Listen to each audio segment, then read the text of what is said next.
Welcome on in, guys. Tobin here with you, and thanks for checking out the channel. Hope you're doing fantastic out there. If you guys could subscribe, that'd be great. And also to the Tobin and Leroy show, weekdays, 10 a.m. to 2 p.m. We get silly, everybody. We have fun. Man, I was watching some of the post game. I did my reaction yesterday from the arena, and afterwards was watching some of the post game reaction. And Mike McDaniel is doing a move. I don't know if this is something that he has done or the social media team has done a thing, but I like now that he's doing the handoff speech. Like he's gone after, he goes, you know what? Speeches aren't necessarily my thing. I'm not very efficient with words. Passing it off over. Normally it's been Calais Campbell. This past one, it was Tyreek Hill. I like the Calais Campbell speeches. Those are like 15 seconds of goosies galore. But I will tell you, the thing that I loved, Zach Sealer wearing the cowboy hat to now I don't know if that was a Stetson because I think his kid's name is Stetson, which of course Zach Sealer's kid is named after a cowboy hat because this is the manliest man that's ever manned. I mean, like he's a behemoth.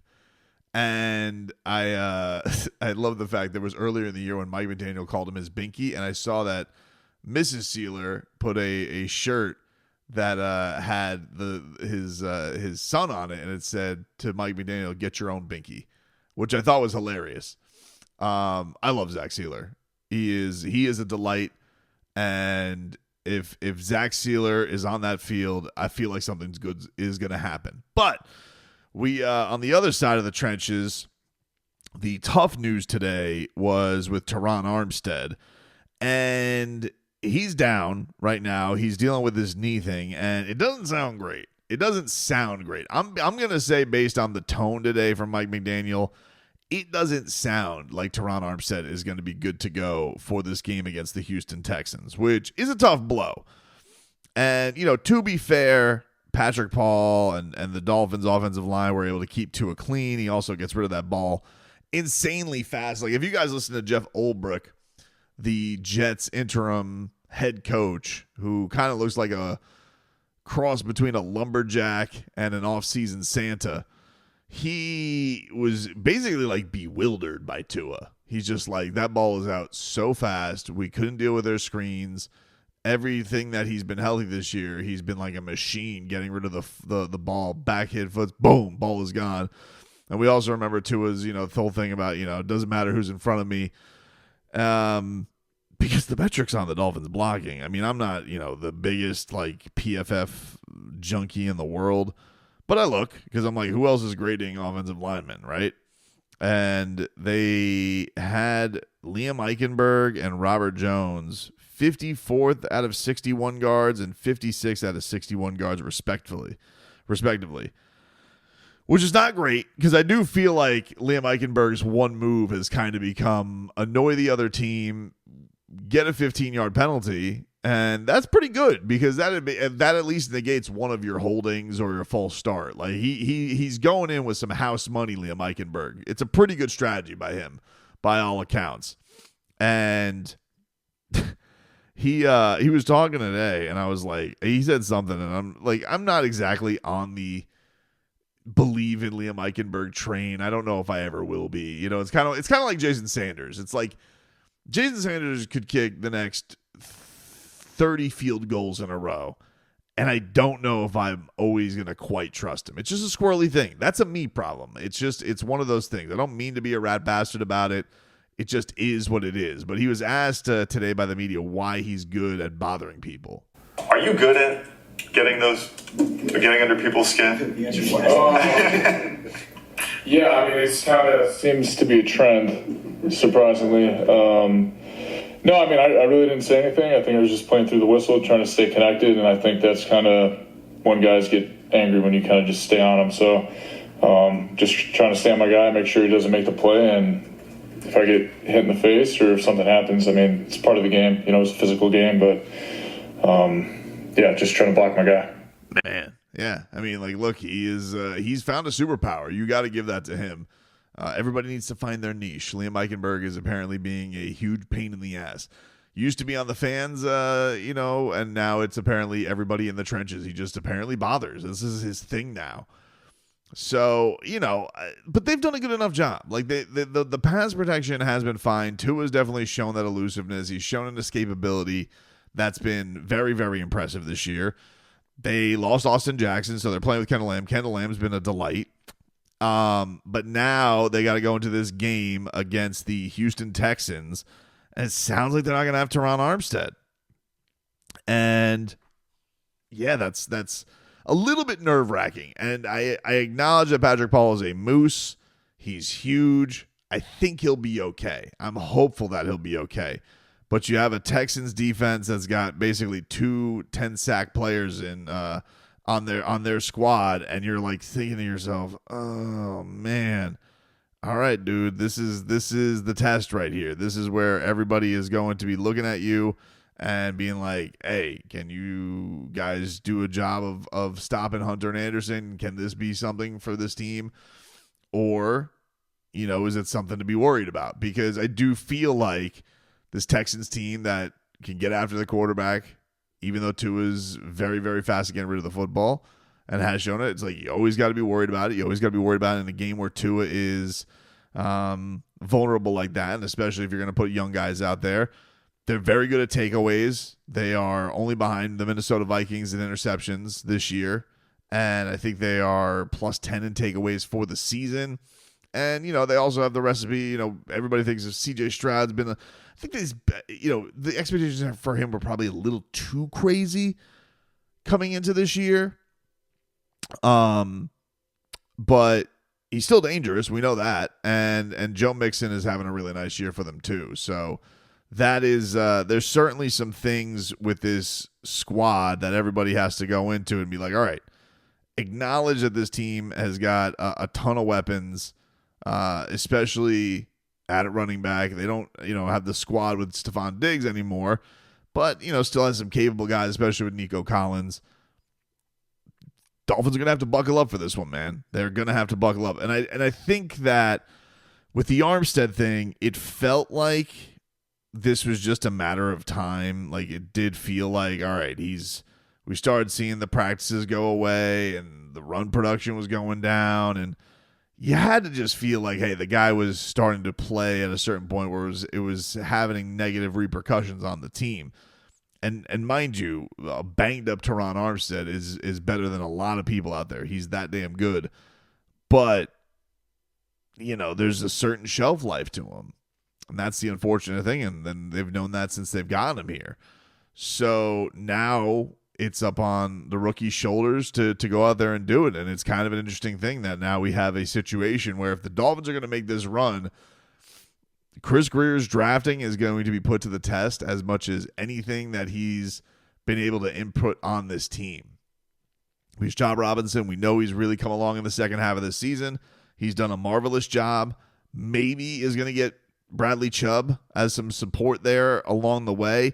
Maybe it'll be this week. But then also on the side of, all right, now this is like, nobody could really wrap their mind up. All right, hey, why wouldn't you just go guard with the draft? Why don't you just go with a ready guy who could put right in the inside? You're set there. It's like, no, we need to find a franchise tackle to put there because the clock's running on Terron Armstead. Well, it's here. The kid's time has come, and it's going to be a very, very interesting thing.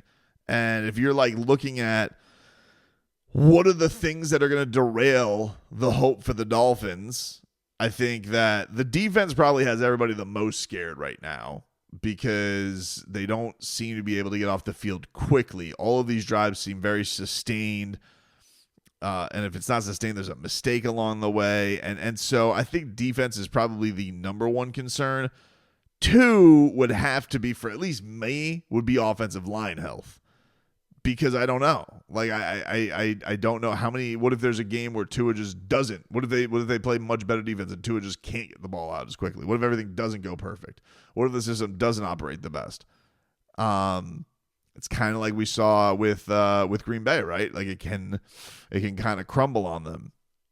So I do worry about that in a game like this, and seeing what D'Amico Ryans, who obviously knows Mike McDaniel very, very well, has a good relationship with him. has a little bit of insight into this. So we'll see. But, I know the Texans haven't.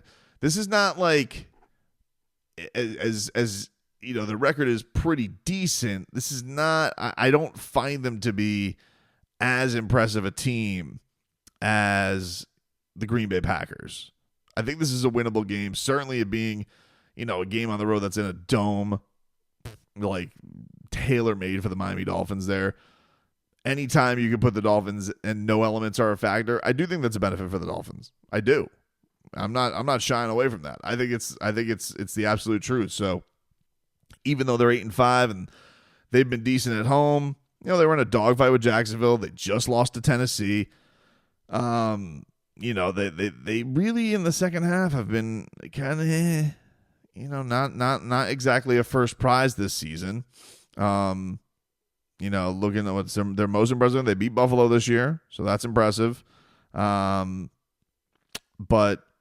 I think that they have. I think everybody they were kind of sneakily everybody's. I think like a hipster, if not Super Bowl pick, at least to get to the AFC title game. And I don't know if anybody would really have the stones to pick that right now outside of people in Houston. I don't know if that's the case. Third concern right now has got to be the run game. Because where the hell is it? Doesn't exist right now for the Miami Dolphins, which maybe leans into reason 2 of offensive line help. But also, Mike McDaniel said the run blocking has simply not been good enough. A lot of those metric grades, the run blocking from Hill and both Hills actually wasn't fantastic. I'm also just genuinely concerned about Mike McDaniel and his lack of guts. I want him to go find that guy from year one. I think that's the guy that this team needs. And I know there were a lot of procedural issues, but I just mean from a mentality standpoint of going for it. The one beauty thing with Tua and being this accurate a passer and being this effective is you really are losing a lot. You don't have a lot of risk there because you got to feel so good he's going to find his option if he just needs a certain amount of yards. Man, I mean, how can you not love having what this guy brings? And yes, certainly you're going to maybe put yourself in a position where somebody can bring the house on you. It can become a disaster, but I think I'd take that over a lot of things on this team. There's also this sneaking thing that I have. If I have a fifth concern for this team, it's and this is a simply me. Is anybody worried about this long snapper roulette the Dolphins continue to play? I don't understand what's gone on here, and I understand that there's some non-physical elements here, some personal stuff, so I don't want to speak on things I don't know. But the Dolphins and the Blake Ferguson and the bringing and finding of snappers off the street, is nobody the least bit concerned that at some point this season, snapping chemistry is just going to be off base and a long snapper is going to screw up? Whether he gets brought up and street snapper number 3 blows it or he does, because I feel like the last game, was it the last game that he played was the one where he had the botch? Was it against New England? Or I think it was against New England. It's just a weird thing. I keep thinking to myself, and I spend way too much time on long snapping. I feel like the position needs to be revolutionized as it is. But does anybody have concerns about that? Like that this is going to end with a terrible special team snafu that either is because they've had too many long snappers or the old long snapper comes back and he's either got the yips or he's out of practice. I don't know. Something about that worries me. I'm worried about the cold in Cleveland. I shouldn't be even looking ahead, but I am worried about the cold in Cleveland. Can't lie. It's still a thing to me. And until it's not a thing, until they show me it's not a thing, then I'm going to be worried about it. Defense, offense, the whole team. Till the team goes out there and wins in the cold, a meaningful game in the cold with everything on the line, I'm going to be nervous about it. And I'm not going to apologize for it. As a combined, I'm also concerned that somebody could kidnap Zach Sealer because he beat up too many rowdy members in a Western town and, maybe got into a brouhaha at a saloon in Davie, maybe near Griff's, and they want their payback. But obviously they're going to lose that fight, so I probably shouldn't worry about that. I worry slightly about Calais Campbell running out of juice. He is the age that he is, and I do. He was talking about Zach Sealer kind of saved his ass last game. I do worry a little bit about the Giant running out of juice by the end of the year. And then you'll notice I have not mentioned the guy everybody loves to talk about. I have not mentioned Tua being a concern. I put him on the list because it should be on the list, but honestly above him still, because I put out 10 things that I listed here. 9 is Jason Sanders, because you always just got to be worried about bad kicks. And, as great as he is, as accurate as he is, maybe the most accurate kicker in history, you guys know.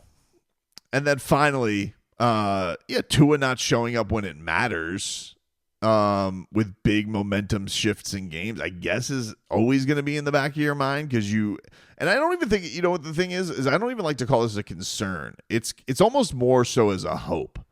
Like, I'm waiting for Tua to have the shut the up drive, That's the one I think more so than Tua having a drive and we having to negotiate it and anybody having to justify stats or how his performance was. I want this kid to have an undeniable moment. That's what I want. That's what I want. It's not even the case of I'm saying I'm a concern, because to say you're concerned about him with the way he's playing football would be silly. But it's having that shut the up moment, double middle fingers moment. That's really what I want, more so than anything else. It's not a concern about him, but it's almost a hope and a want from him to have that moment, to make everybody eat the crow. You could throw pie on my face for the snarky Thanksgiving tweet too. That's what I'm hopeful for. I'm hopeful more than concerned, and I hope that he gets that opportunity and see where this Dolphins team lies, man, because hopefully they get this win. Everybody can get juiced up for the final 3. But I do think this is going to be a challenge. They're going to have to play a really good football game to get this one. I don't know if they got a lot of margin for error.